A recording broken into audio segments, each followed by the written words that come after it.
Et si je te disais que ta fameuse to-do list à 2 ou 3 pages était en fait la raison de ton stress qui était sans arrêt dans ta vie d'entrepreneur? Oui, moi aussi, je pensais qu'au contraire, ça allait m'aider à m'organiser et optimiser mes journées, alors que j'ai réalisé tout récemment que c'est plutôt complètement l'effet inverse. Oui, exactement. En fait, j'ai réalisé que cette fameuse to-do list-là était en fait la source principale de mon stress et c'est pour cette raison que j'ai décidé de tester une semaine sans to-do list et c'est exactement le résultat dans cette vidéo-là que je vais te présenter aujourd'hui.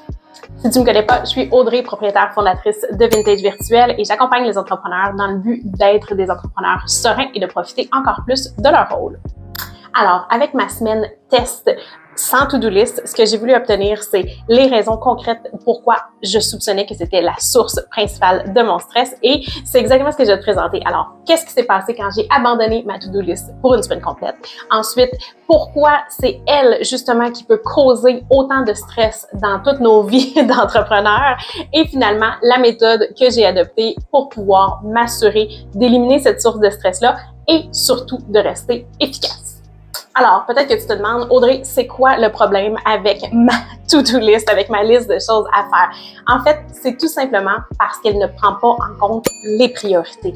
Donc, c'est une belle façon de se vider le cerveau et c'est d'ailleurs un outil que je vais conserver pour cette tactique-là quand on est débordé, quand on voit plus la finalité de nos choses ou quand on a l'impression d'être complètement perdu dans nos semaines et qu'on a besoin de se recentrer.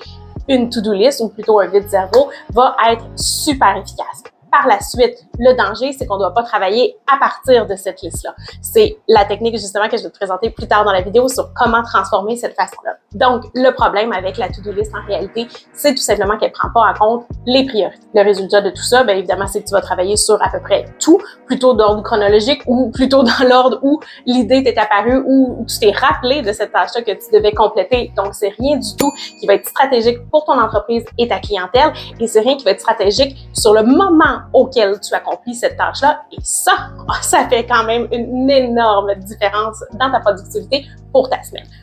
C'est d'ailleurs le problème que je remarquais, même si je passais au travers de 15 tâches de ma liste, j'avais quand même l'impression, malheureusement parfois, d'être en retard et c'est exactement ça le problème de la to-do list. Alors, qu'est-ce que j'ai fait? Qu'est-ce que j'ai transformé pour pouvoir utiliser ma to-do list plutôt de façon efficace? En fait, c'est que j'ai complètement éliminé la liste et j'ai plutôt associé du temps à chacune de mes tâches. C'est exactement ce que Cal Newport parle dans son livre Slow Productivité et c'est d'ailleurs ce que j'applique moi aussi évidemment pour l'entreprise et que j'applique avec ma clientèle. L'idée, c'est que chaque tâche ait son bloc de temps réservé.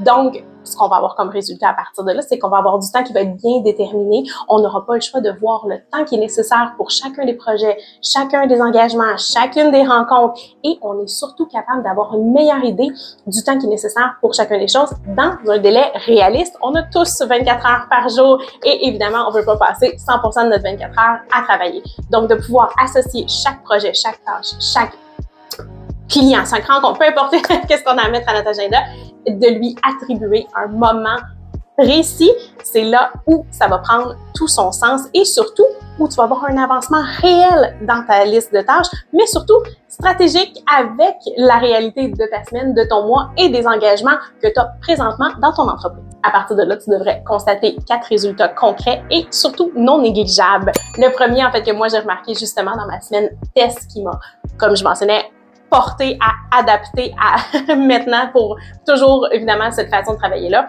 Donc, c'est moins de charge mentale parce que, justement, tu sais, peu importe le projet, que tu as prévu les plages de temps en conséquence. Donc, tu peux savoir aussi quand tu vas être prête à prendre un nouveau projet et surtout, exactement, quand tu vas en terminer un. Donc, pour le côté charge mentale, tu vas pouvoir beaucoup plus efficacement commencer une tâche quand tu arrives dans une période de temps donné ou dans un bloc de productivité. Ben, tu vas pouvoir commencer exactement où tu sais que tu devais le faire et surtout sur le sujet dont tu savais que tu devais travailler. Le résultat numéro 2, moins de culpabilité. Pourquoi? Parce que tout simplement, tu vas savoir exactement qu'est-ce que tu dois faire, à quel moment, pour réaliser tes engagements. Donc, tu ne seras pas toujours en train de chercher qu'est-ce qui était prioritaire dans ta liste de choses à faire parce que ton temps va avoir été divisé selon tes engagements, selon tes blocs de temps, mais surtout selon tes délais. Donc, ça va être aucunement possible pour toi de devoir envoyer un courriel à un client et lui dire que tu as du retard dans ton projet parce que tu vas l'avoir bien échelonné sur le temps donné. Le troisième point, encore une fois, non négligeable, c'est plus de clarté parce que comme je mentionnais, quand tu vas arriver dans ta tâche, tu vas savoir exactement ce à quoi ton temps était destiné. Et ça nous sauve parce qu'on a beaucoup de décisions à prendre, surtout quand on est entrepreneur, quand on est parent et quand on gère plusieurs choses à la fois. Donc, d'arriver dans une tâche, de pouvoir tout de suite se consacrer à ce qu'on a à faire, eh bien, ça n'a pas de prix. Finalement, le quatrième point, et non le moindre, je dirais, c'est qu'au final, tu risques de voir le même résultat que j'ai constaté au bout de ma semaine complète et maintenant toutes mes semaines ainsi.